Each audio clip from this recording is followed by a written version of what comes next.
प्रथम थर देखंतु 2026 मसीह सिद्धांत महापात्र झील साई सिद्धि को प्रथम थर पर बापा और मम्मी सहित गोटे मैरेज फंक्शन पार्टी रे आसी जोग देइछंती।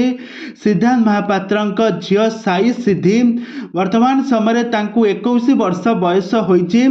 तेबे दर्शक बंधु आपण माने समस्ते जानिथिबे सिद्धांत महापात्र झील एबे कौन करूछंती आ कोउठी रहउछंती, काहेकि से सोशल मीडिया एक्टिव आसुना गणमाध्यम सामना को आसुना ए संपर्क में आज आसतु संपूर्ण विवरणी जाना। तो से आपण मैंने आज भिडियो को पूरा शेष पर्यंत देखु। आ पूर्व जदि आपण मैंने आम चैनल को सब्सक्राइब करना सब्सक्राइब कर पाखर बेल आइकन को दबाई दिंतु।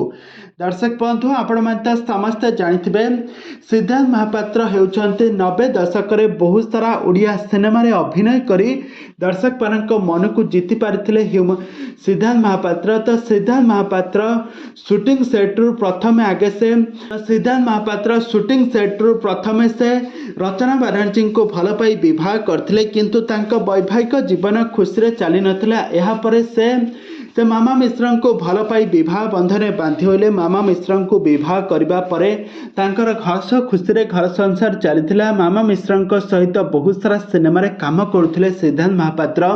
तो सिद्धांत महापात्र मामा मिश्र को बाहाघर परे तांकर गोटे झियो एवं गोटे पुओ मध्य जन्म हेले। तांका झियोंक ना हेउची साई सिद्धि होइथिबा बेले तांका पुओंक ना हेउची साई समर्था। तांका झियो वर्तमान समय 21 वर्ष बयस रे पाद थापिछंती। आ से बाहर देश रे रही पाठ पढुछंती। निजर बापांक ठारू से दूर रे रहउछंती आ बापांको बहुत भल पाउछंती। आ आज जेतेबेले न्यू ईयर सेलिब्रेशन करबा पई जेतेबेले घर को आसीथिले गाँ को आसीथिले सेठारे आज गोटे मैरेज पार्टी फंक्शन ने आसी जोग देइछंती। आ प्रथम थर पई सोशल मीडिया रे गणमाध्यम सामने रे आज तांकर फोटो वीडियो एबे सोशल मीडिया रे बेस वायरल हेउची। तो सिद्धांत महापात्र झियो साई सिद्धि को आपण माने एठार देखि पारुथबे से केते सुंदर लागुछंती। आ आगामी दिन मानकरे से हीरोइन हेबा पई मध्य जाउछंती। नुआ ओडिया सिनेमा रे डेब्यू करिवे। आ किछि वर्ष परे से अभिनय शिखिबे।